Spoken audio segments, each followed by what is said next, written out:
ရှင်ဘုရားယနေ့နှစ်သစ်မှစ၍တပည့်တော်၏မိဘနှစ်ပါးနှင့်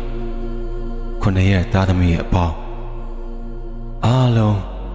ကျမ်းမာချမ်းသာဘေးကင်းကြပါစေရှင်ဘုရားတပည့်တော်ဟာစိတ်ဆင်းရဲစေခဲ့တဲ့သူတွေလည်းကျမ်းမာနဲ့ဘေးရန်ကင်းကြပါစေတပည့်တော်ဟာပြုံးရည်စေခဲ့သူတွေလည်းကျမ်းမာနဲ့ဘေးရန်ကင်းကြပါစေလူနဲ့တော်ဝါအားလုံးလည်းဘေးရန်ကင်းကြပါစေဘုရားတပည့်တော်လည်းစိတ်ချမ်းသာကိုယ်ချမ်းသာရှိရပါလို့ရဲ့အရှင်ဘုရား